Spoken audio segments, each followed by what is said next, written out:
ચડાવી ઉભા થાવ ભાઈ બેઠી માં પગ ઉપર પગ ચડાવી બોલતી નથી ચાલતી નથી કે મારી સાડી મારી માત ભવાની રમવાના મોરે મોરી માં જેને માને બોલાવવી હોય પલાકી છોડાવી હોય આ એક જ ગરબો છે પ્રેમથી જોડાઈ જાઓ જોડે પાછા તાળીનો અવાજ આવવો જોઈએ તાલમાં હો આગળ પાછળ નહીં અને પાછું બોલવાનું એ ખરું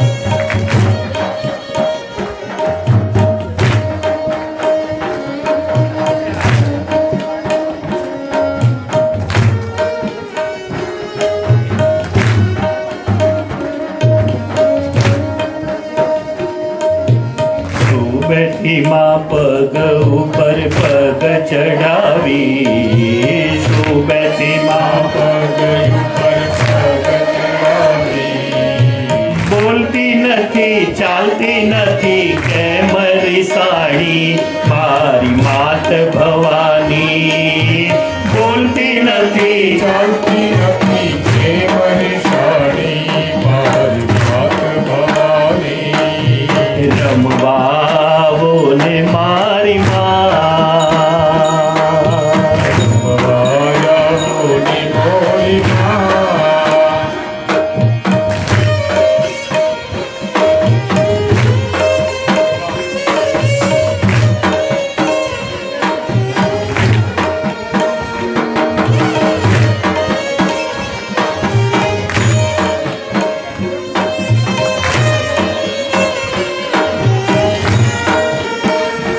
શું અપરાધ થયો અમારો મારે આશરો એક તમારો શું અપરાધ થયો છે મારો મને આશરો એક તમારો શું અપરાધ થયો છે મારો મારે આશરો એક તમારો શું અપરાધ થયો છે મારો મને આશરો એક તમારો કરજે અમી દ્રષ્ટિ કરજે અમી દ્રષ્ટિ કરજે અમી દ્રષ્ટિ પ્રેમ ભરી દૃષ્ટિ કરજે અમી દ્રષ્ટિ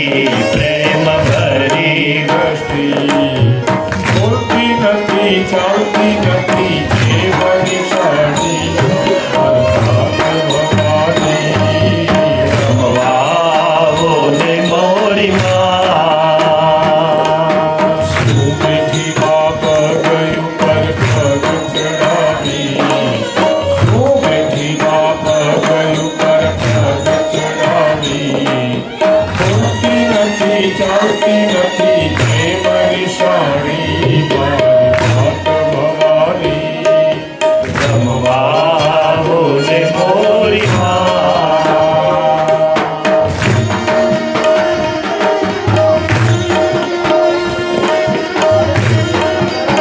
તાળીનો અવાજ નથી આવતો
લાલ ચટક ચુંદડીમાં ચટકા બેચાર છે લીલડી લલાટે માને વાર વાર વંદના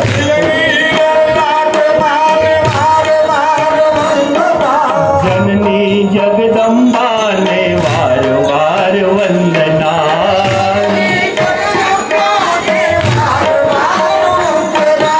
અંબાના ચરણોમાં વાર વાર વંદના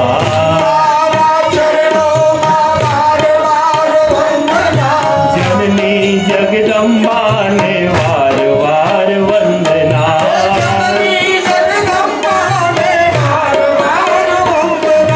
ભક્તોને તારવા ને દુષ્ટો સંહારવા પ્રગટ્યા ભગવતી ભાર ભૂમિનો ઉતારવા ભક્તોને તારવા ને દુષ્ટો સંહારવા પ્રગટ્યા ભગવતી ભાર ભૂમિનો ઉતારવા કરુણા અકાર માને વાર વાર વંદના વાર વાર વંદના જનની જગદંબાને વાર વાર વંદના અંબાના ચરણોમાં વાર વાર વંદના વાર વાર વંદના જનની જગદંબાને વાર વાર અંબાના ચરણોમાં વાર વાર વંદના વાર વાર વંદના જનની જગદંબાને વાર વાર વંદના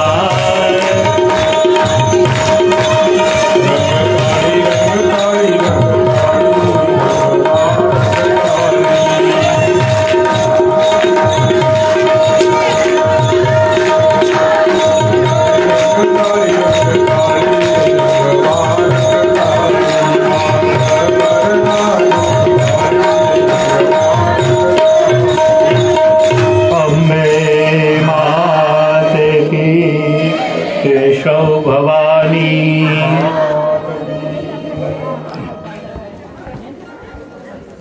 દર્શ દીધો છે માન મોભો ને મર્તબો ભક્તિ માર્ગમાં જ્યાં સુધી આપણામાં માન મોભો ત્યાં સુધી ભક્તિમાં આનંદ નહીં આવે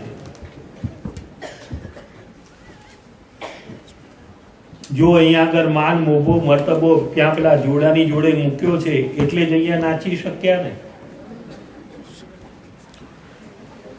પણ ના હું તો શેઠ મારાથી આમ થાય ચોટ્યો રે ત્યાં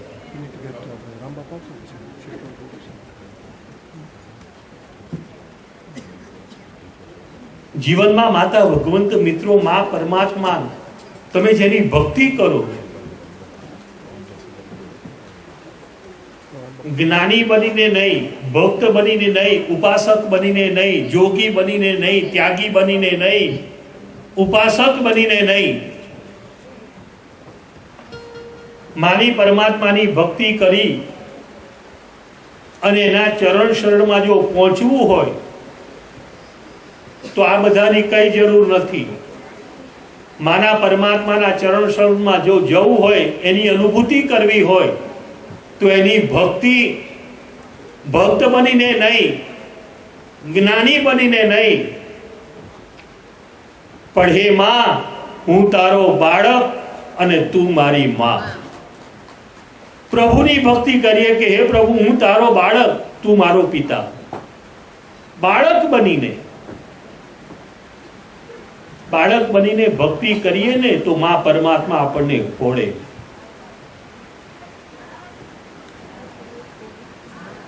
કારણ કે ભક્તમાં ઉપાસકમાં સાધકમાં જ્ઞાનીમાં જતિમાં જોગીમાં એક મર્યાદા છે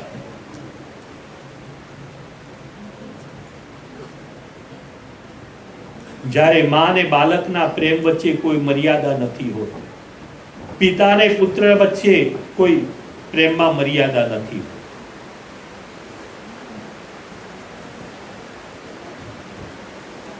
એટલે ત્યાં માન મોભો મર્તબો ભાગવત ભગવાન કહે છે કે માં પરમાત્મા પાસે જઈએ ત્યારે આ બધાને દૂર રાખવા જોઈએ. પણ કશ્યપ મુનિએ જાણી લીધું કે પરીક્ષિતનું આયુષ્ય પૂર્ણ થયું છે, જેથી તક્ષક પાસેથી સંપત્તિ લઈ અને કશ્યપ પોતાના ભવન તરફ ગતિમાન થયો. તક્ષક મુનિ બ્રાહ્મણ રૂપ ધારણ કરી પરીક્ષિતના મહેલ પાસે આવ્યા, પરંતુ પ્રવેશ ન મળ્યો. વનમાં ગયા, અન્ય નાગ પુત્રોને એકત્રિત કર્યા. આ નાગોને બ્રાહ્મણના બાળક બનાવ્યા, નાના બાળક બનાવ્યા, અને એમના હાથમાં ફૂલ અને ફળ અર્પણ કર્યા. કીધું કે આ લઈને તમે પરીક્ષિતની પાસે જાઓ. સ્વયં તક્ષક ભગવાન એક રક્ત ફળમાં, લાલ ફળમાં કીટક બની અને પોતે બિરાજમાન થઈ ગયા.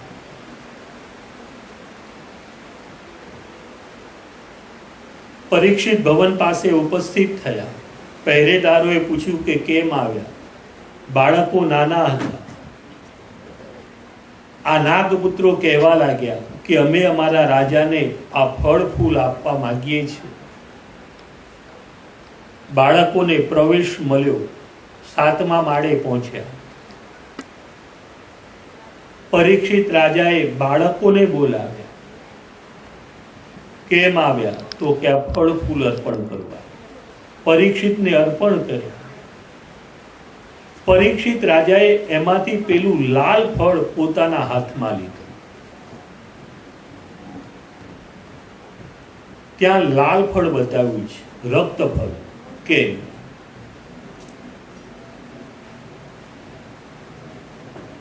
પરીક્ષિત એ પ્રેમ છે.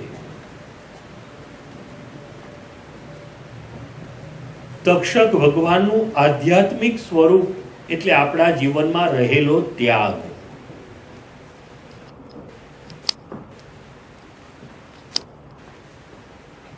અને ત્યાં પેલું રક્ત ફળ,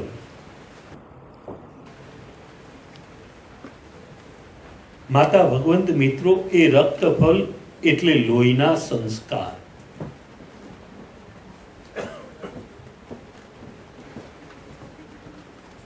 લોહીના સંસ્કાર સમય, સંજોગ, સ્થિતિ. સમય, સંજોગ અને સ્થિતિ એ પરિવર્તનશીલ છે.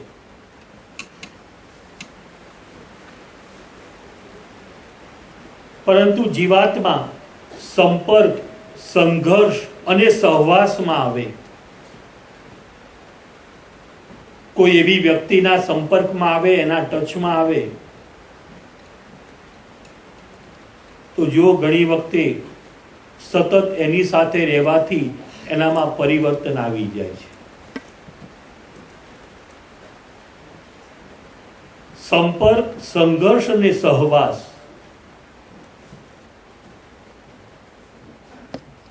ઓલો દેવતા પડ્યો હોય, થોડી વાર થાય ઉપર ઓલી રાખ બાજી જાય, એશ. પછી એ અગ્નિ લાલ આપણને દેખાતો નથી, કારણ ઉપર પેલી એશ, રાખ બાજી ગઈ છે. પણ જો પાછો અગ્નિ જોઈતો હોય તો એ દેવતાને જરા ફૂંક મારીએ એટલે પાછો એ આપણને અગ્નિ મળી જાય છે.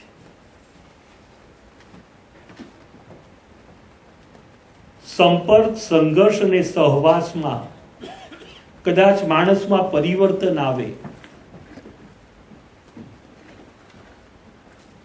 પણ ક્યાંક કોઈ ગુરુનો ભેટો થઈ જાય, કોઈ સંત મળી જાય, ક્યાંક સત્સંગમાં ગયો હોય,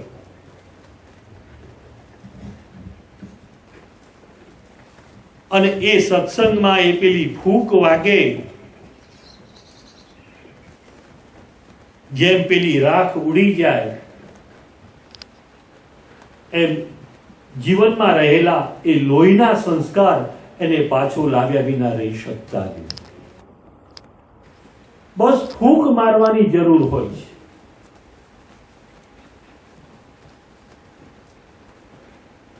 એમાં બીજી કાંઈ જરૂર નથી, કારણ કે અત્યારનો સમય એવો છે.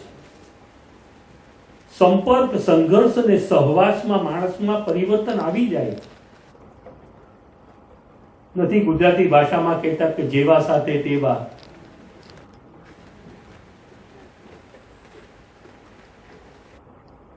કારણ કે દરેકનો સમય, સંજોગ અને સ્થિતિ પરિવર્તનશીલ છે. પણ કઈક એવા સત્સંગમાં ગયા એ, કથામાં ગયા એ, સંત મળ્યા હોય અને ગુરુ કઈક એવી વાત કરે, એમની એ ફૂંક, એક વાત જેને ફૂંક કહેવાય, સમજી જાય તો માણસ પાછો હતો એનો ત્યાં પાછો આવી જાય. રામ રામ રામ યા રામ રામ રામ રામ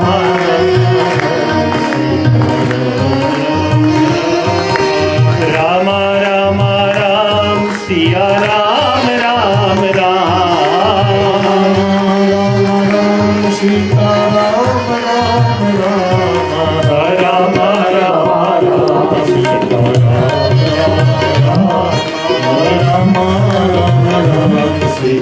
રામ રામ રામ સીતા રામ રામ રામ સીતા રામ રામ રામ સીતા રામ રામ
એક વાર જરા પ્રેમથી પ્રભુના નામનો જયકાર કરો.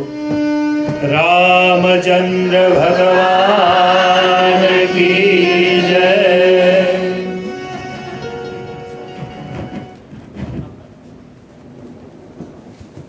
આજે જગદંબાના પ્રાગટ્યના પવિત્ર દિવસે મેં ગઈકાલે પણ કીધું હતું કે જીવાત્મા જ્યારે પરમાત્મા તરફ, ઈશ્વર તરફ ગતિ કરતો હોય તો એ ગતિને બળ આપવા માટે આપણી બેટરી ફૂલ ચાર્જ કરવા, આપણી એ તરફની ગતિ સાચી હોય અને આપણે મંજિલે પહોંચી શકીએ, એ ગતિ સાચી જોઈ માં પરમાત્મા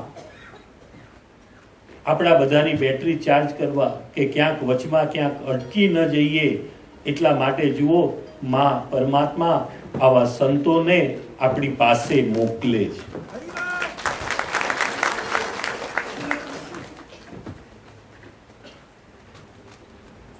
કેવલ એમના દર્શન જ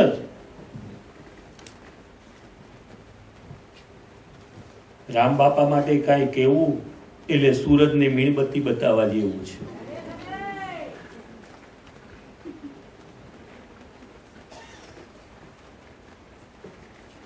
સૂરજને મીણબત્તી બતાવ્યું કે ભાઈ જો આ બાજુથી પૂર્વ દિશા છે, આ બાજુથી તારે બહાર નીકળવાનું.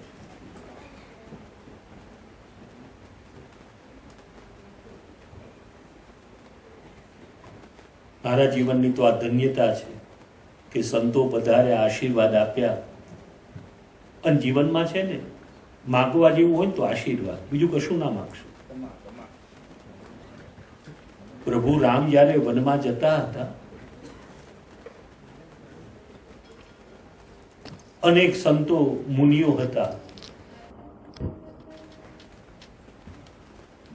પ્રભુને કે લો, અમારી પાસે આ સિદ્ધિ છે, આ તમે લઈ જાઓ, વનમાં તમારે કોઈ તકલીફ ન પડે. અનેક સિદ્ધિઓ એવા સંતો પાસે હતી. કીધું લો લઈ જાઓ. પ્રભુએ ના પાડી. ત્યાં પ્રભુએ શું કીધું કે જો તમારે મને કાંઈ આપવું જ હોય તો એવા આશીર્વાદ આપો કે પિતાને આપેલા 14 વર્ષનો જે સંકલ્પ છે એ હું નિર્વિઘ્ને પૂર્ણ કરું. એવા આશીર્વાદ આપો, સિદ્ધિની જરૂર નથી. આપણે બાપાના ચરણે પ્રાર્થના કરીએ કે બાપા અમને એવા આશીર્વાદ આપો. ભલે સંપત્તિ, સત્તા, સુખ, વૈભવ નથી માંગતા, પણ જીવનમાં હર પલ હર ઘડી અમે અમારા ઈષ્ટદેવનું, મા પરમાત્માનું સ્મરણ કરતા રહીએ.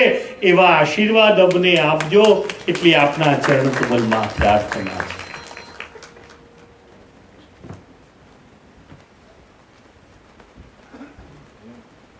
તક્ષક ભગવાન રક્ત ફળમાં લોહીના સંસ્કાર એ ક્યારે ક્યાંય જતા નથી. પેલી રાખ બાજી ગઈ હોય આવા સંત આવે એટલે તરત ઉડી જાય.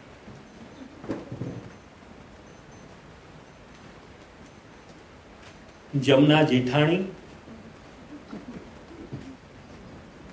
આપણી આ જમના ડોશી ઘરમાં જેઠાણી હતા, મોટા હતા. એટલે આ જમના જેઠાણી કામચોર એક નંબરની, મારા જેવી. કઈ પણ કામ કરવા ઘરમાં કે ભાઈ ચાલો આ કામ કરવાનું છે એટલે તરત જ આમ માથું પકડીને બેસી જાય. મારું માથું બહુ દુખે છે, મારું માથું બહુ દુખે છે. અને આ 2-4 નમૂના એવા છે ને આપણા રોગ. એક માથું દુખે છે, એક પેટમાં દુખે છે. એ કે એટલે આપણે માનવાનું, કારણ કે એનું કોઈ થર્મોમીટર છે નહીં. કે એટલે માનવા ભાઈ માથું દુખે છે એટલે દુખે છે, બસ. કઈ પણ કામ ઘરમાં કાઢી લે તરત કે મારું માથું સખત દુખે છે. ડોક્ટર પાસે લઈ જાય, ડોક્ટર કે આ દવા લેજો, આ દવા લેજો. કે ભલે, પણ જ્યારે કામ કરવાનું થાય ને ત્યારે જ માથું દુખે. ડોક્ટરને એમ થયું કે સારું, આમ તો કોઈ તકલીફ છે નહીં, કે આ માથું કેમ દુખે છે. એક દિવસ હારી ના જમના ડોશીના પતિ પોતાના ગુરુ પાસે ગયા. ગુરુ વયોવૃદ્ધ હતા, જીવનમાં કંઈક અનુભૂતિ કરેલી, કંઈક પામ્યા હતા. આપણા રામ બાપા જેવા ગયા, જઈને વાત કરી કે બાપા કંઈક કરો ને, અને જ્યારે ત્યારે માથું દુખે છે, કંઈક એવું કરો તેનું માથું કાયમ માટે દુખતું બંધ થઈ જાય. રામ બાપા કે એક કામ કર. શું? તો એક કોઈ નાની ક્રીમની ડબ્બી લઈ આવજે. પેલો ભાઈ જઈને લઈ આવે, બાપાના હાથમાં આપી. બાપાએ જોયું, બરોબર છે, ફેસ ક્રીમ છે ને, તો કે હા. બાપાએ આમ આમ કર્યું, પછી લે. શું કરું? તો કે તારી પત્નીને કહેજે જ્યારે માથું દુખે ને ત્યારે માથા પર જ્યાં દુખતું હોય ને ત્યાં લગાવે. જો દુખતું હશે તો મટી જશે, અને નહીં દુખતું હોય તો ત્યાં ચાદુ પડી જશે. જો નહીં દુખતું હોય તો ત્યાં ચાદુ પડી જશે. જે દિવસથી ડબ્બી હાથમાં આવી, આ જમના ડોશીને માથું દુખવાનું બંધ થઈ ગયું. પણ એ ક્યારે, એ રાખ ક્યારે ઉડી કે બાપા પાસે ગયા ત્યારે. સમય, સંજોગ અને સ્થિતિ પરિવર્તનશીલ છે, પણ માતા ભગવંત મિત્રો, લોહીના સંસ્કાર એ ક્યારે ક્યાંય કોઈના જતા નથી, જવાના નથી. આ રક્તફળ એ જ લોહીના સંસ્કાર. રક્તફળનું છેદન થયું, તક્ષક ભગવાન મૂળ સ્વરૂપમાં પ્રગટ થયા. મૂળ સ્વરૂપમાં તક્ષકને પ્રગટ થયેલા જોઈ પરીક્ષિત રાજાને પણ થયું કે શાપ કદી મિથ્યા થતો નથી. જેથી તક્ષક ભગવાને પ્રગટ થઈ પરીક્ષિતના દેહને દંશ દીધો શ્રીમાં જય માં જય જય માં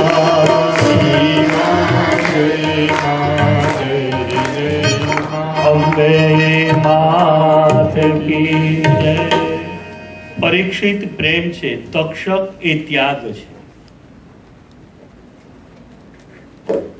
જીવનમાં માતા ભગવંત મિત્રો, જીવનમાંથી જો પ્રેમનો નાશ થઈ જાય, જગતમાંથી પ્રેમનો નાશ થઈ જાય તો જગત જગત ન રહે. પણ જ્યારે જીવનમાં સાચો ત્યાગ આવે, માં પરમાત્મા ઈશ્વર તરફનો આપણો જે પ્રેમ છે એ પ્રેમમાં સાચો ત્યાગ, પછી એ ત્યાગમાં માં પરમાત્મા પાસે પણ માગણી ન હોય કે હે માં તું મને આપ, કે મારું આ કામ કર, કે મને મોક્ષ આપ.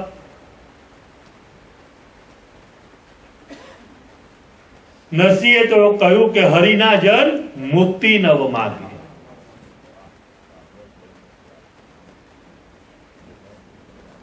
માં પરમાત્માને પ્રેમ કરો, પછી સઘળી જવાબદારી એની. પછી ચાહે પુણ્યના શિખર ઉપર બેસાડી દે કે પાપની ખાઈમાં નાખી દે. હું જે કરું છું માં જુએ છે, હું જે બોલું છું માં સાંભળે છે. તમે માને ન ભૂલશો, માં તમને નહીં ભૂલે.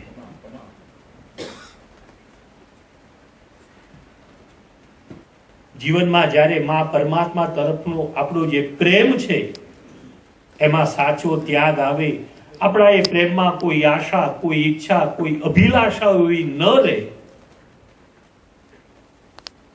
આપણો પ્રેમ પરિપક્વ થાય, શુદ્ધ થાય, તો એ પ્રેમના કારણે એક વખત પ્રભુને, જગદંબાને નિરાકારમાંથી સાકાર થયા વિના છૂટકો થતો નથી.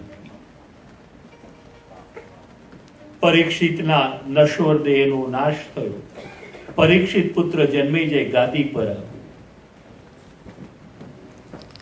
આ પરીક્ષિત પુત્ર જન્મેજય ગાદી પર આવી ધર્મપૂર્વક રાજ્ય જીવન વ્યતીત કરે છે. આ જન્મેજયના જીવનમાં ઉત્તક મુનિનો સહવાસ થયો. ઉત્તક મુનિ કહેવા લાગ્યા કે હે જન્મેજય રાજા, તારા પિતા પરીક્ષિતનું મૃત્યુ એ તક્ષકના દંશથી થયું છે. હે જન્મેજય, પિતાના મૃત્યુનો બદલો લેવો એ પુત્રનો ધર્મ છે. માટે તું સર્પયજ્ઞ કર. આ સર્પયજ્ઞ કરીશ, તક્ષકનો નાશ થશે અને તારા પિતાને મુક્તિ પ્રાપ્ત થશે. જન્મેજય જીવ છે, આપણે બધા.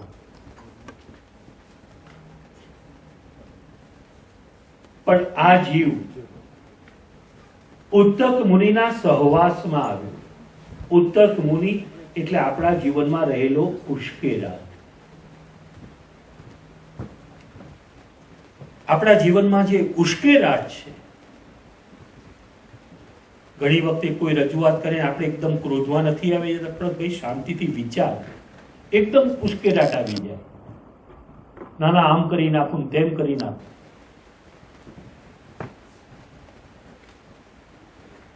આ ઉશ્કેરાટ એ જ ઉત્તક મુનિ છે.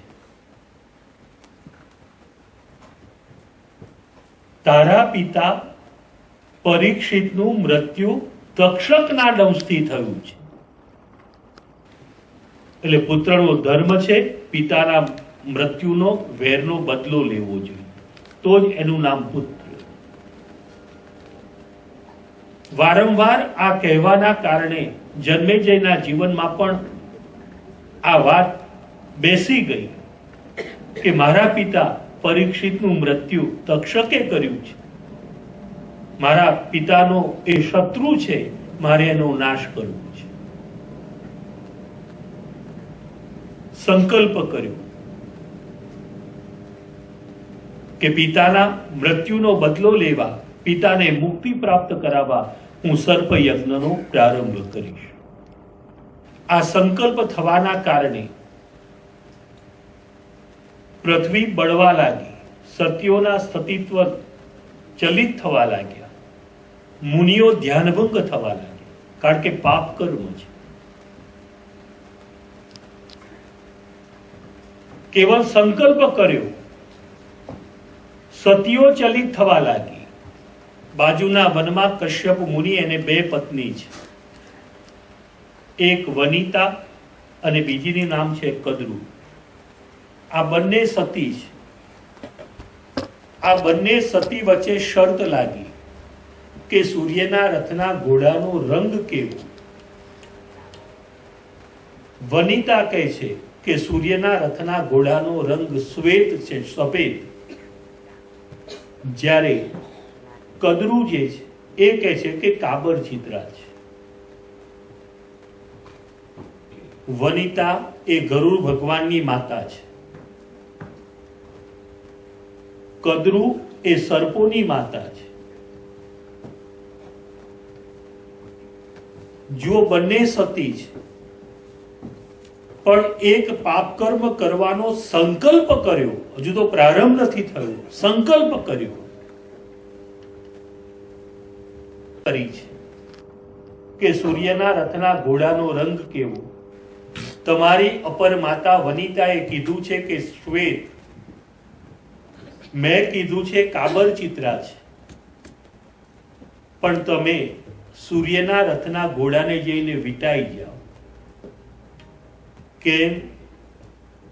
કદ્રુ કહે છે મને પણ ખબર છે કે સૂર્યના રથના ઘોડા શ્વેત છે, પણ તમારી અપર માતાને મારી દાસી બનાવવી છે, એટલે જઈને તમે ઘોડાને વિટાઈ જાઓ. અમુક નાગપુત્રોએ માતાની આજ્ઞા માનવાની ના પાડી. ત્યારે કદ્રુએ પોતાના જ પુત્રોને શાપ આપ્યો કે જે મારી આજ્ઞાનું પાલન નહીં કરે એ જન્મેજય રાજાના સર્પ યજ્ઞમાં પડશે. આ નાગપુત્રો ડરી ગયા, બ્રહ્માના શરણમાં ગયા. બ્રહ્માએ કીધું કે તમારી બહેન જરુત્કારુ કન્યાના લગ્ન એવા જ નામ વાળા જરુત્કારુ મુનિ સાથે કરો, એ બેના લગ્ન થશે, પુત્રની પ્રાપ્તિ થશે, અભયકુળને તારશે. આ એક ભૌતિક કથા છે, સમયની મર્યાદામાં રહેવાનું છે. કદ્રુ વનિતા. કદ્રુ એ આપણા જીવનમાં રહેલી શ્રદ્ધા છે.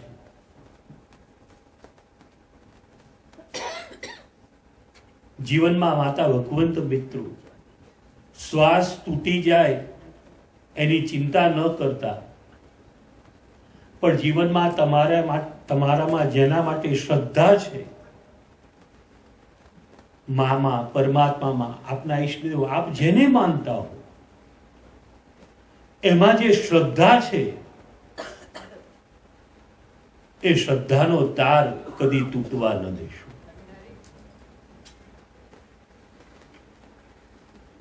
કદાચ ફરી ગાંઠવાનો પ્રયત્ન કરીશું, તાર જોડાઈ જશે, પણ પેલી ગાંઠ દેખાયા વિના નહીં રહે.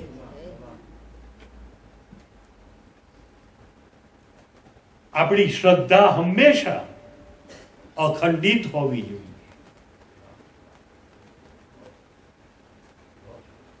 કોણ શું કહે છે એ જોવાનું કામ આપણું નથી. આ વનિતા એટલે શ્રદ્ધા. કદરૂ એટલે આપણા જીવનમાં રહેલી અંધશ્રદ્ધાઓ. પહેલા પણ મેં કીધું હતું, વ્રત જપ તપ નિયમ જે કાંઈ કરો શ્રદ્ધાથી કરો, દેખાદેખીમાં આવીને ન કરો, અંધશ્રદ્ધામાં આવીને ન કરો. કશું ના કરો તો વાંધો નહીં, બે હાથ ને ત્રીજું મસ્તક પ્રેમથી નમાવશો ને તોય મા પ્રભુ સ્વીકાર કરી લેશે.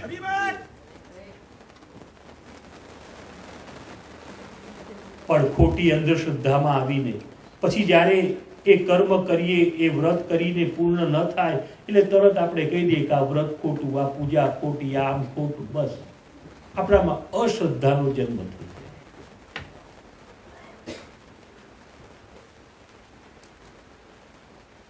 માતા ભગવંત ગરુડજી ઉપસ્થિત થયા. જે સર્પો ઘોડાને વીંટાઈ ગયા હતા, બંને સતીઓએ દૂરથી જોયું, ઘોડા કાગળચિત્રા દેખાયા. ગરુડજીની માતા દાસી બની. ગરુડજી પ્રભુની સેવામાંથી માતા પાસે ઉપસ્થિત થયા. પોતાની માતાને જોઈ ઉદાસ જોઈ કહેવા લાગ્યા, હે માં, ગરુડ જેવો તારે પુત્ર છે છતાં તું ઉદાસ કેમ? ત્યારે વનિતા કહે છે કે હે ગરુડ, તારી અપર માતા સાથે મારે શરત લાગી હતી કે સૂર્યના રથના ઘોડાનો રંગ કેવો. મેં શ્વેત કીધો, એણે કાબરચિત્રો કીધો. ઘોડા કાબરચિત્રા દેખાયા. મારો પરાજય થયો, હું એની દાસી બની. આ દાસત્વનું મને દુઃખ છે.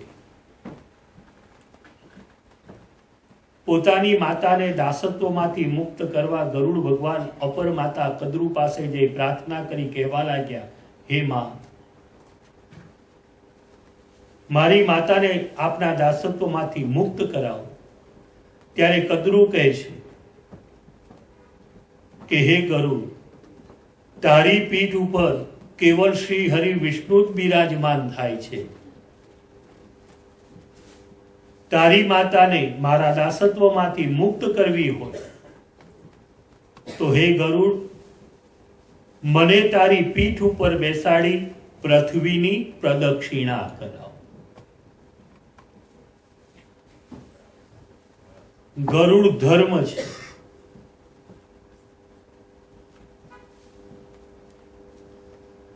વનિતા અંધશ્રદ્ધા છે. પોતાની માતાને દાસત્વમાંથી મુક્ત કરવા ગરુડ ભગવાન, ધર્મરૂપી ગરુડ, અંધશ્રદ્ધારૂપી અપર માતાને પોતાની પીઠ ઉપર બેસાડી પૃથ્વીની પ્રદક્ષિણા કરી. શ્રીમા જય માં, જય જય માં, જય માં, જય જય માં. અંબે માત કી જય. એવો ધર્મ ઉપર અંધશ્રદ્ધા.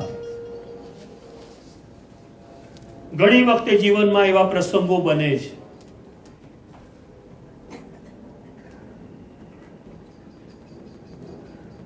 પ્રદક્ષિણા પૂરી કરી, બોલો બીજી શરત કઈ? તો કે સ્વર્ગમાં જાઓ, ઇન્દ્ર પાસેથી અમૃતનો કળશ લઈ પૃથ્વી પર આવો. મારા પુત્રો નાગપુત્ર એમાં સ્નાન કરે, અમરત્વને પામે. ગરુડ રૂપી ધર્મ સ્વર્ગમાં ભગવાન ઇન્દ્ર પાસે પહોંચ્યા. વિનંતી કરી કે અમૃતનો કળશ લાવો, પૃથ્વી પર લઈ જવો છે. ભગવાન ઇન્દ્રએ ના પાડી. ભગવાન ઇન્દ્રએ ના પાડી. સ્વયં ભગવાન ઇન્દ્ર કહે છે કે હે ગરુડ, કેવળ તારી માતાના કલ્યાણ માટે છે, એમને દાસત્વમાંથી મુક્ત કરવા માટે થઈ, કેવલ એક વ્યક્તિના કલ્યાણ માટે થઈ જગતનું અકલ્યાણ ન કરી શકાય. ઇન્દ્ર એ મન છે, ગરુડ એ ધર્મ છે.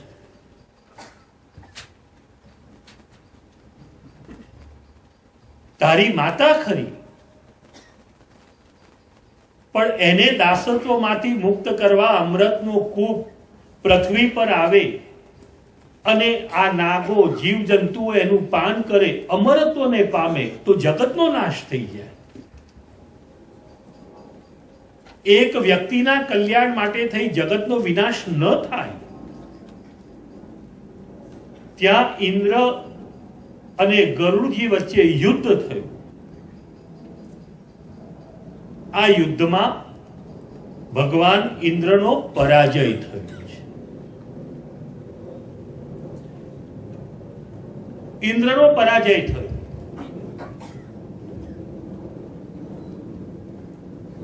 કે ગરુડ એ ધર્મ, ઇન્દ્ર એ મન છે.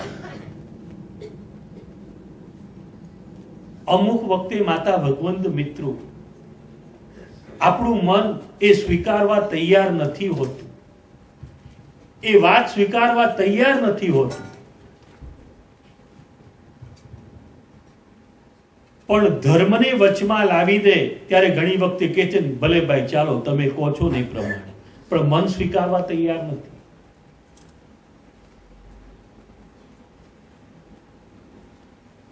ત્યાં ધર્મનો વિજય થયો. મન તો ના પાડે છે, આ ખોટું થઈ રહ્યું છે.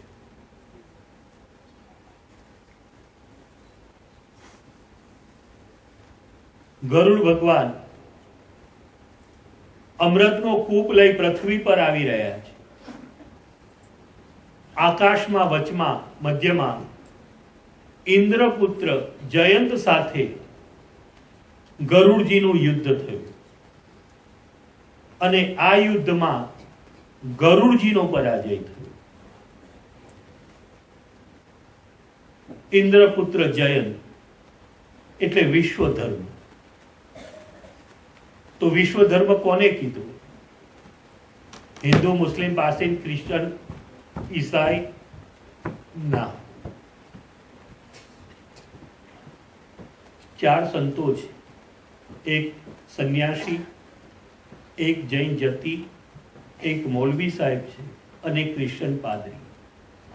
ચારેના ધર્મ અલગ છે પણ ચારે મિત્રો છે. ભક્તિ કરીને એ લોકોએ પણ જીવનમાં કંઈક પ્રાપ્ત કર્યું છે. પરમાત્માને થયું લાવ કસોટી કરું.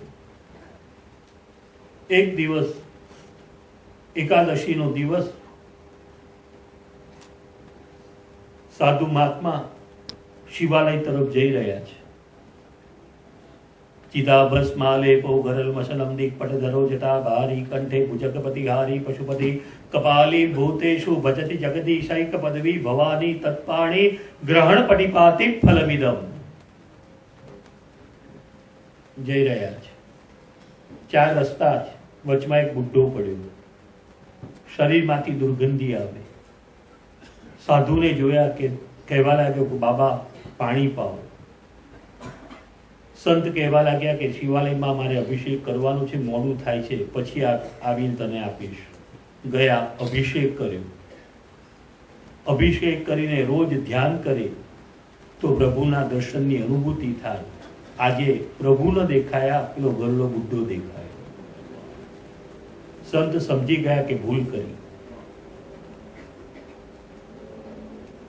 જય જતી નીકળ્યા. નમો હરિયાણામ, નમો સિદ્ધાંત. એમની પાસે પણ પાણી માંગ્યું. કહેવા લાગ્યા કે સરોવર બાજુમાં છે, કંથાર કરી લે. ગયા, પૂજા કરી, ધ્યાન કર્યું. પેલો બુઢ્ઢો દેખાય. मौलवी साहब ने किया, आदम को खुदा मत कहो, खुदा का नूर आदम से जुदा नहीं।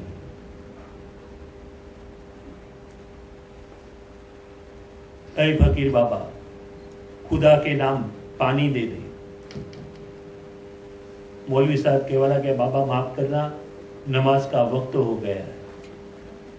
गया, नमाज पढ़ी।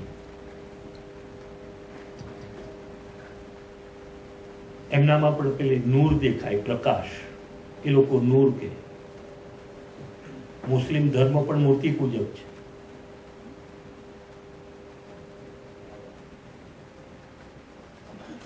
મૂર્તિ પૂજક છે.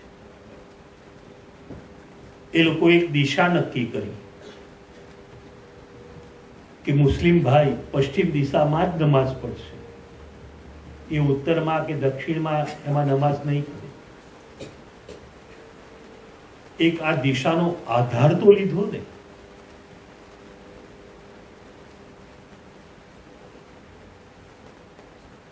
પેલું જે નૂર દેખાય એ નૂરમાં પેલો બુદ્ધો દેખાય. મુસ્લિમ ભાઈ એક દિશા નક્કી કરી કે ભાઈ પશ્ચિમ દિશામાં જ નમાઝ પડવાની. આપણા સનાતન ધર્મમાં તો બધે પૂર્વ પશ્ચિમ ઉત્તર દક્ષિણ ઉપર નીચે બધે મંદિરમાં જા ઘણી ડોશી નથી આમ પગે લાગી પછી આમ ગોળ કુંદડી ફરી જાય. આપણો માં આપણી પરમાત્મા એ તો ઘટઘટ વ્યાપેલા છે. ફિક્સ નથી કે પૂર્વમાં જ બેઠો છે ને ઉત્તરમાં નથી.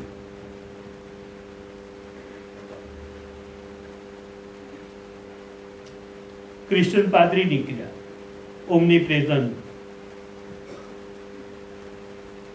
પાણી આપો, સોરી પ્રેયરનો ટાઈમ થઈ ગયો છે. ગયા, પ્રેયર કરી. આજે એ લોકો ક્રોસ કરે છે એ આપણા જ ન્યાસ છે. જે ક્રોસ કરે છે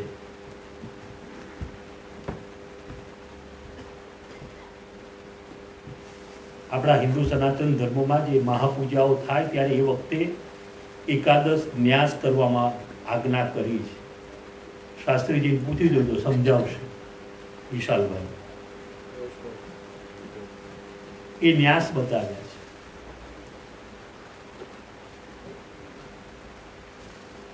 ક્રોસ પર રોજ મેડિટેશન કરે. આજે પેલો બુદ્ધો દેખાય. ચારે એમને થયું કે ભૂલ કરી, ચારે દોડ્યા, ત્યાં આવ્યા ત્યારે પેલો બુદ્ધો નહોતો. ચારે મિત્રો હતા, ભલે ધર્મ અલગ હતા. ત્યારે કહેવા લાગે કે ભૂલ કરી આપણે, પશ્ચાતાપ કર્યો, આકાશવાણી થઈ. જ્યારે સામે આવ્યો ત્યારે ઓળખી ન શક્યા. આ વિશ્વ ધર્મ એટલે માતા ભગવંત મિત્રો આપણા જીવનમાં રહેલી માનવતા, એનું નામ જ વિશ્વ ધર્મ છે. જે ધર્મમાં માનવતા નથી એ ધર્મને ધર્મ કહી શકાય નહીં. એટલે જુઓ ત્યાં ગરુડજીનો પરાજય થયો છે માનવતાને ખાતર.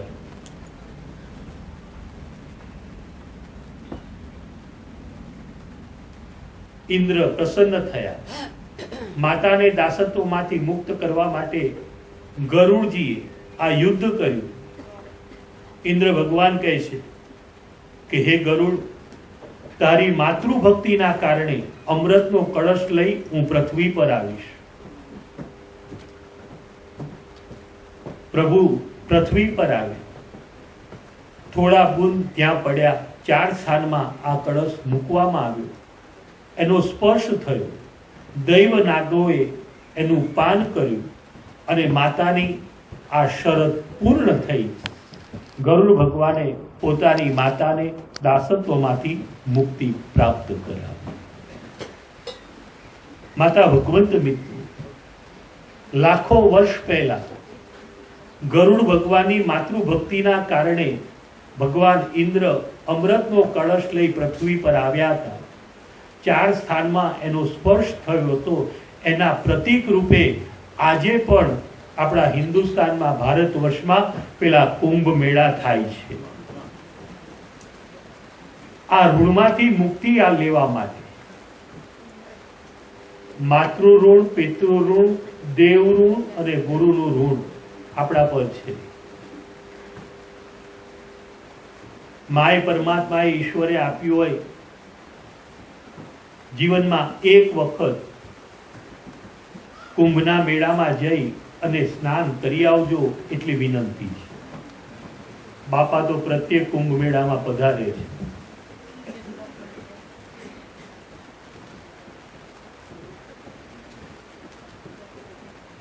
મા પરમાત્માએ આપને આપ્યું હોય એક વખત કુંભના દર્શન કરજો, સ્નાન કરજો એટલી વિનંતી.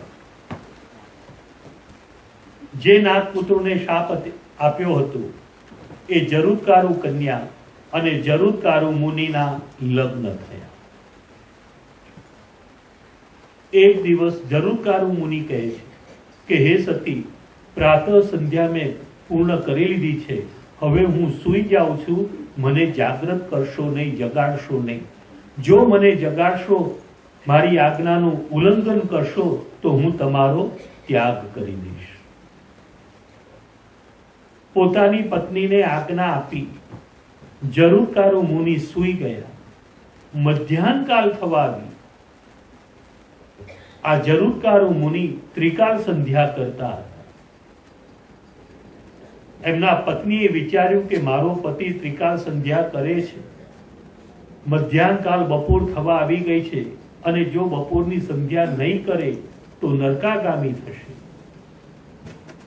મારે એમને જાગૃત કરવા જોઈએ. પણ યાદ આવ્યું કે પતિએ આજ્ઞા કરી છે કે મને જાગૃત કરશો નહીં, જો મને જાગૃત કરશો તો હું તમારો ત્યાગ કરી દઈશ. શું કરવું? ત્રિકાળ સંધ્યા. આપણામાં સંધ્યા બતાવી છે, ઓછામાં ઓછી 3 કાળની સંધ્યા કરવી જોઈએ.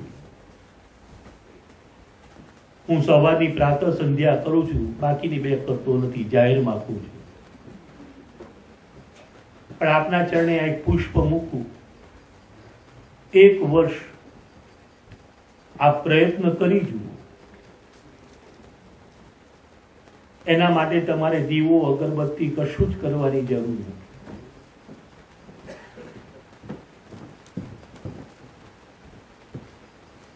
આપને યોગ્ય લાગે તો જીવનમાં ઉતારજો. સવારે જાગૃત થાવ, સંપૂર્ણ જાગૃત થઈ જાવ, બેડમાં બેસો. ત્યાં બેડમાં જ પલાઠી વારી 2-5 મિનિટ તમે જેને માનતા હો એનું સ્મરણ કરો. પછી તમે તમારા અંતરાત્માને પૂછો કે હું કેમ આવ્યો,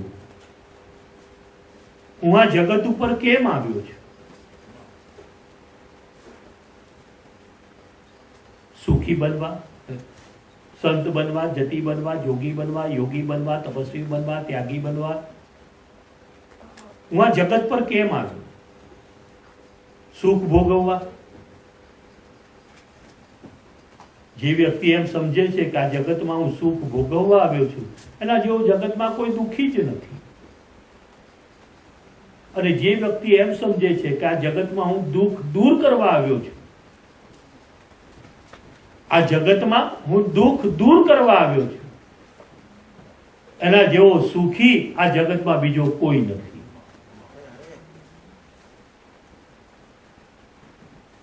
રોજ પૂછો કે હું કેમ આવ્યો.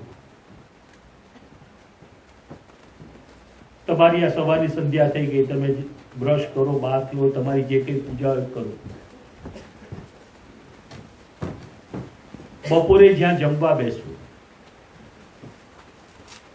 પછી ઘરે જમવા બેઠા હો કે હોટલમાં, ઓફિસમાં, ગમે ત્યાં,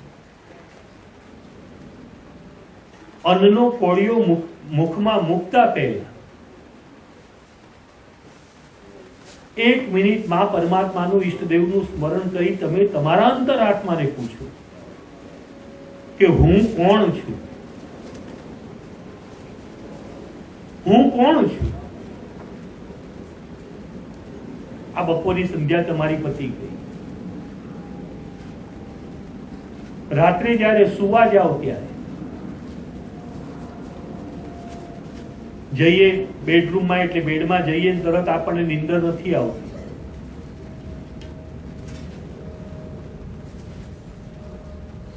સૂતા પહેલા 2-5 મિનિટ પથારીમાં બેડમાં બેસી માનું પરમાત્માનું ઈષ્ટદેવનું સ્મરણ કરી અને આખા દિવસની દિનચર્યા જોઈ જાઓ કે આજે આખા દિવસ દરમિયાન મેં શું કર્યું, કેટલા સારા કામ કર્યા, કેટલા ખોટા કામ કર્યા, કોનું અપમાન કર્યું, કોને ટીકા કરી, આખા દિવસનું તમે જોઈ જાઓ. ભાઈ ધૂપ હમણાં બહાર લઈ દેજો.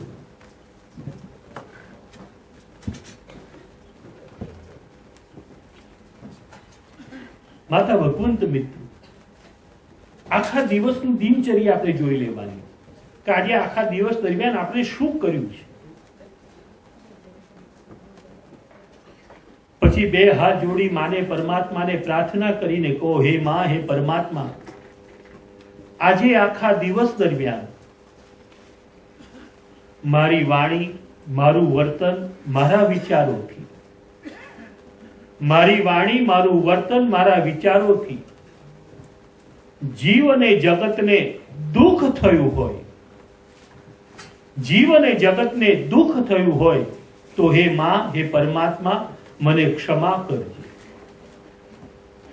પણ મારું એક કર્મ જો ક્ષમાને પાત્ર ન હોય, મારું એક કર્મ જો ક્ષમાને પાત્ર ન હોય તો હે માં, હે પરમાત્મા, તને યોગ્ય લાગે એ તું સજા કરજે. રોજના રોજ ચોપડા ચોખ્ખા રાખ્યા હોય તો અચિંતું તેડું આવે તો ગભરાવાની જરૂર નહીં.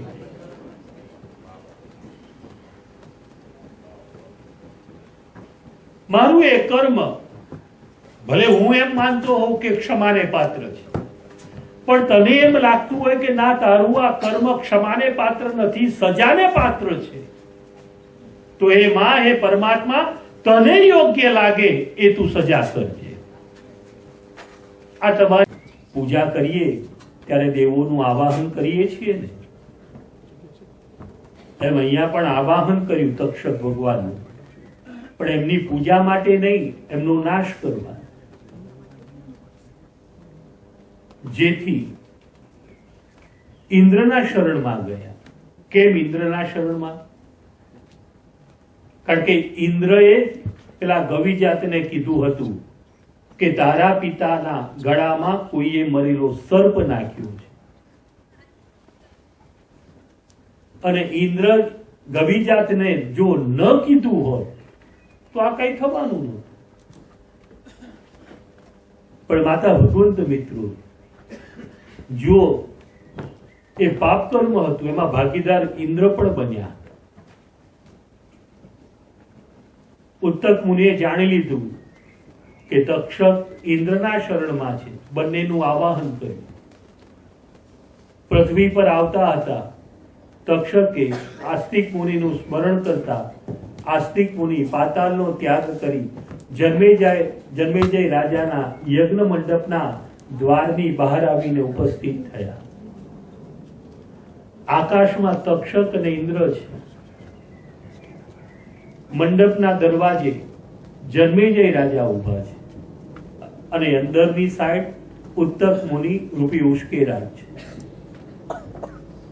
જન્મેજય રાજા બધા પ્રકારના કર્મ ચૂક્યો હતો, પણ આગળ આવેલા અતિથિ સંતનું સન્માન કરવાનું, અભ્યાગતને આશરો આપવો એ ચૂક્યો ન હતો. એણે જાણ્યું કે આગળ કોઈ સંત પધાર્યા છે, અતિથિ પધાર્યા છે. કહેવા લાગ્યો કે હે આસ્તિક મુનિ, આપ મંડપમાં પધારો, આપનું હું આપને યોગ્ય અનુરૂપ હું આપનું સન્માન સ્વાગત કરીશ. આસ્તિક મુનિ કહે છે, હે જન્મેજય, તું મને કઈ નહીં આપી શકે, તું મને કઈ નહીં આપી શકે. ત્યારે ત્યાં જન્મેજય રાજા કહે છે કે હું જન્મેજય પુત્ર, હું પરીક્ષિત પુત્ર જન્મેજય અવશ્ય વરદાન આપીશ. ત્યાં હું પર ભાર દીધો છે. ત્યાં હું એટલે આત્મ જાગૃતિ પણ થાય, હું એટલે અભિમાન પણ થાય. હું પરીક્ષિત પુત્ર જન્મે જાય અવશ્ય વરદાન આપીશ. ત્યારે જન્મે જઈને કહે છે આસ્તિક મુનિ કે હે જન્મે જઈ, તું જે આ પાપ કર્મ કરી રહ્યો છું એ કર્મ કરવાના કારણે તારા પિતા પરીક્ષિતને મુક્તિ પ્રાપ્ત નહીં થાય. આ પાપ કર્મ છે, બંધ કરી દે. અંદર ઉત્તક મુનિ કહેવા લાગ્યા કે હે જન્મે જય, પાપ અને પુણ્યનો વિચાર કર્યા વિના પિતાના મૃત્યુનો બદલો લેવો પુત્રનો ધર્મ છે, માટે સર્પ યજ્ઞ કર. આસ્તિક મુનિ કહે છે કે હે જન્મે જય, પાપ અને પુણ્યનો વિચાર કર્યા વિના કરેલા તારા એ કર્મથી તારા પિતાને મુક્તિ નહીં મળે. આ બંધ કરી દે. બંને જણ ઝઘડી રહ્યા છે. છેલ્લે આસ્તિક મુનિ કહે છે કે હે જન્મે જય, આ ઉત્તક મુનિ તારો આધાર લઈ પોતાનું અંગત વેર વારવા માટે તારી પાસે આ પાપ કર્મ કરાવી રહ્યો છે. પૂર્વકાળમાં ઉત્તક મુનિને તક્ષક સાથે વેર હતું, જેના કારણે એ સમર્થ ન હોવાના કારણે તારો આધાર લઈ એ પોતાના શત્રુનો નાશ કરવા માંગે છે. જન્મેજય રાજાને સમજાવ્યું, સર્પયજ્ઞ બંધ કરી અને નૈમિષારણ્યમાં માની ભાગવત કથા શ્રવણ કરવા ઉપસ્થિત થયા. પરંતુ આ સંકલ્પ કરવાના કારણે પૃથ્વી દાંભિક બની ગઈ. ખૂબ સંક્ષિપ્તમાં આપના ચરણે આ પુષ્પો સમર્પિત કરું છું. પાતાળમાં ધનુ રામે અસુર છે. આ ધનુ પોતાના પુત્રો રંભ અને કરંભને કહે છે કે હે રંભ, હે કરંભ, દેવતાઓ સાથે જ્યારે જ્યારે આપણું યુદ્ધ થાય છે ત્યારે આપણો પરાજય થાય છે. કારણ દેવતાઓના પક્ષમાં દેવી છે, જગદંબા છે. પણ હે રંભ, હે કરંભ, મને જાણવા મળ્યું છે કે એ દેવીની યેન કેન પ્રકારે ઉપાસના ભક્તિ કરવામાં આવે તો એ દેવી પ્રસન્ન થાય, વરદાનની આપણને પ્રાપ્તિ કરાવે તો આપણે પણ દેવો પર વિજય પ્રાપ્ત કરી શકીએ. પોતાના આ પુત્રોને જણાવ્યું, હે રંભ, હે કરમ, પાતાળનો ત્યાગ કરી પૃથ્વી પર ગમન કરી તમે બંને ઉપાસનાનો પ્રારંભ કરો. યેન કેન પ્રકારે અવશ્ય જગદંબા દેવી પ્રસન્ન થશે અને વરદાનની પ્રાપ્તિ થશે. દનુ એટલે દંભ, બનાવટ. માણસ બનાવટ કરે અને બનાવટ જ્યારે પકડાઈ જાય ત્યારે જુઓ એનામાં પેલો રોષ અને કરમરૂપી ક્રોધ આવે છે. પોતાની વાત બનાવટ છે, પકડાઈ જાય, ખબર પડી જાય કે આ માણસ બનાવટ કરે, પણ એને બચાવવા માટે પછી જુઓ એ માણસ ક્રોધ કરશે, ગમે એમ બોલશે. આ દનુ એ દંભ છે, જેને આપણે કહીએ કે ખોટો શોક કરે.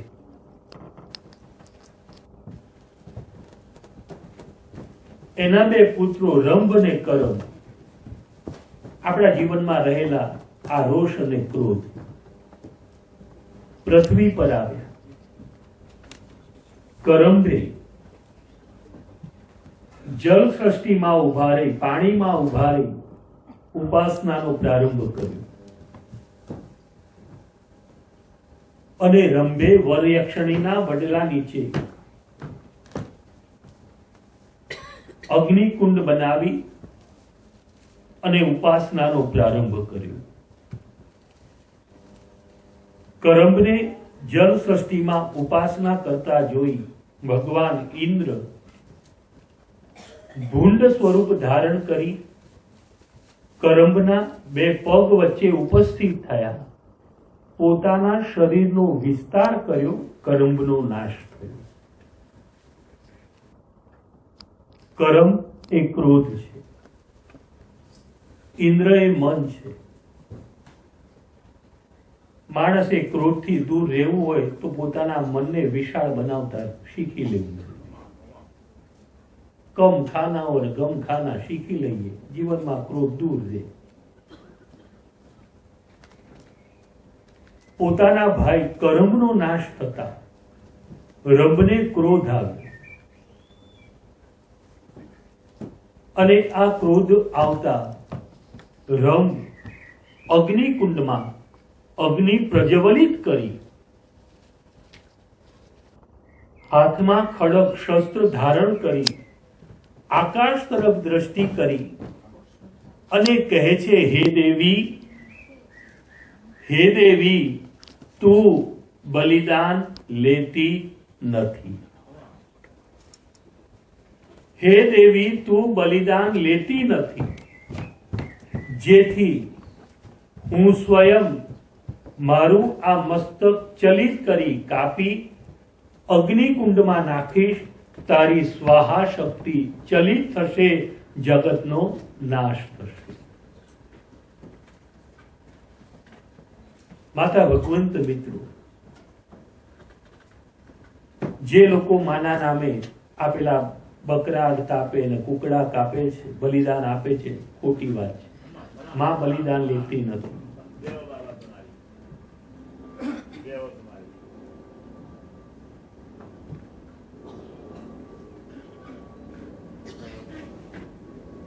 માની કૃપાએ દેશમાં દરેક સ્ટેટમાં માએ કથા કરાવી છે. બિહાર ને યુપી બધે દરેક જગ્યાએ હું જાહેરમાં કહું છું કે જો જે કોઈ પણ વ્યક્તિ, કોઈ પણ પંડિત, કોઈ પણ ભૂવો મને સાબિત કરી આપે કે માતાજી બલિદાન લે છે તો હું મારું પોતાનું બલિદાન આપવા તૈયાર છું.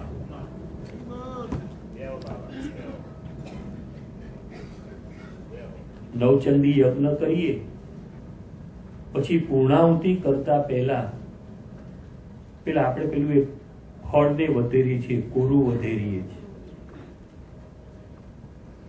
ત્યારે ખડગ હાથમાં ધારણ કરાવી, હાથમાં તલવાર પકડાવી શાસ્ત્રીજી મંત્ર બોલે છે, પશુત્વમ બલિરૂપેણ મમ ભાગ્ય સંશયા. હે માં, સવારથી પ્રારંભ કરી અત્યાર પર્યંત મેં તારી પૂજા અર્ચના કરી. હવે જ્યારે પૂર્ણાહુતિ કરવા જઈ રહ્યો છું ત્યારે હે માં, મારા મનમાં પશુ સમાન જે કંઈ વિચારો છે એવા વિચારોનો તું પણ નાશ કરજે, એટલી તારા ચરણે પ્રાર્થના છે. કે મારામાં જે પશુ સમાન વિચારો છે એનો નાશ કરવાનો છે.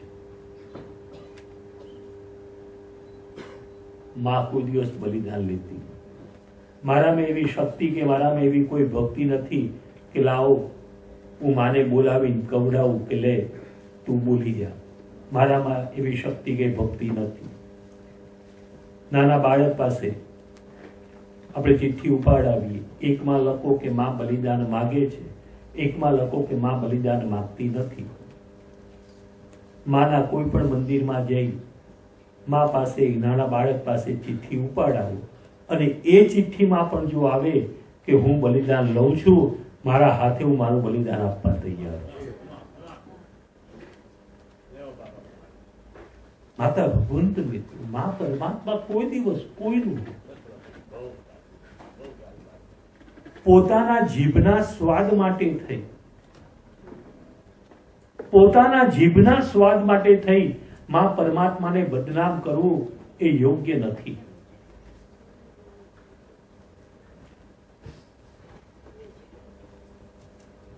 આ અસુર હતો રમ.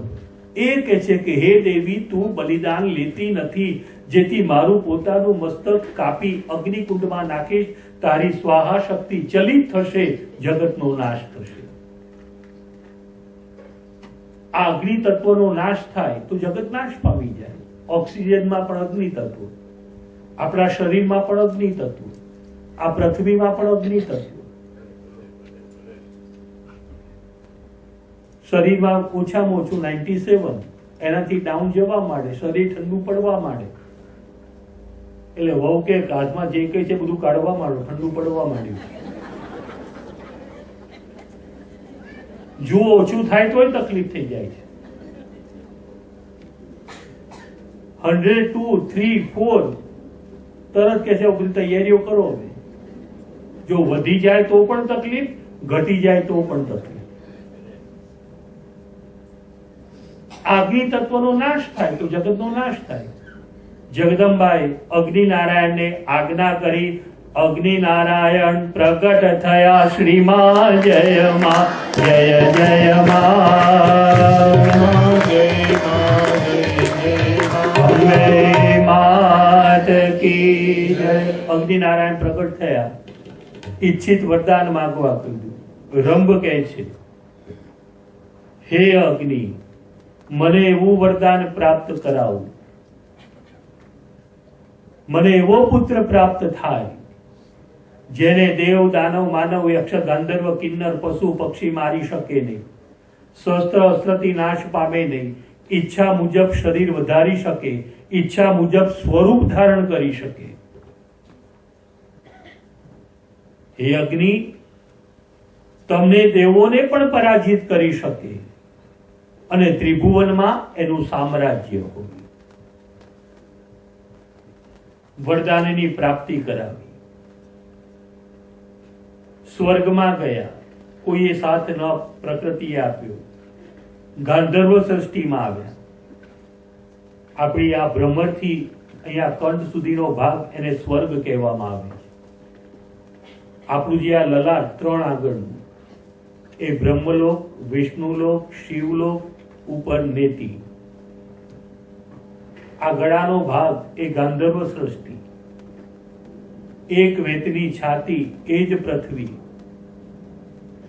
પાછળા પૂરા થાય ને એક વેત ભરીએ નાભી કમળ દુટી સુધીનો ભાગ એ જ પાતાળ. અને નાભી કમળથી નીચેનો ભાગ જેને આપણા શાસ્ત્રમાં પશુ સૃષ્ટિ કીધી છે. સ્વર્ગમાં સાથ ન આપ્યો, ગાંધર્વ સૃષ્ટિમાં કોઈ પ્રકૃતિએ સાથ ન આપ્યો, પૃથ્વી પર કોઈ પ્રકૃતિએ સાથ ન આપ્યો, પાતાળમાં ગયા, પાતાળમાં પણ કોઈ પ્રકૃતિએ સાથ ન આપ્યો, પશુ સૃષ્ટિમાં ગમન કર્યું, મહિષીની તરફ દ્રષ્ટિ પડી. મહિષીની તરફ જોઈને એક રંભ કહેવા લાગ્યો, હે અગ્નિ, આ મહિષીની દ્વારા મને એ પુત્રની પ્રાપ્તિ થાવ. વરદાન ફલીભૂત થયું. મહિષીની માતા ભગવંત મિત્રો, કોઈ કહે છે ભેંસ હતી, કોઈ કહે છે સ્થાપિત ઋષિ પત્ની હતી, કોઈ કહે છે કે અસુર પત્ની હતી. આધ્યાત્મિક દ્રષ્ટિએ આ મહિષીની એટલે આપણા જીવનમાં રહેલી વાસના. માતા ભગવંત મિત્રો, આંખમાં મોતિયો થાય એનું ઓપરેશન થાય, માણસની આંખમાં વેલ થાય, ઝામર થાય એનું ઓપરેશન થાય, પણ માણસની આંખમાં વાસના છે એનું કોઈ ઓપરેશન ડોક્ટર કરે છે ખરો? એ તો સુરદાસ પોતાની આંખ ફોડે, આપણે ના ફોડી શકીએ.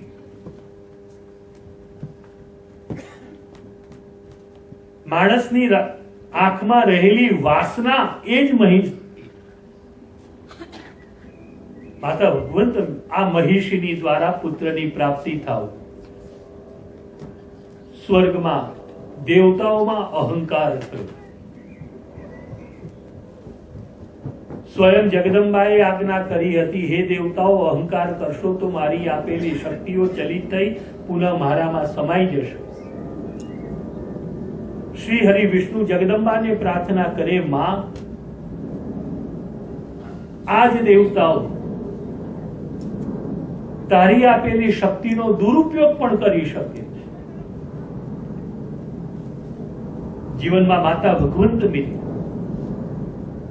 માં પરમાત્માની ભક્તિ કરવાથી મળેલી પ્રાપ્ત થયેલી સિદ્ધિ એનો જો જીવાત્મા દુરુપયોગ કરે તો એનું ફળ એ વ્યક્તિએ ભોગવ્યા વિના છૂટકો હોતો નથી.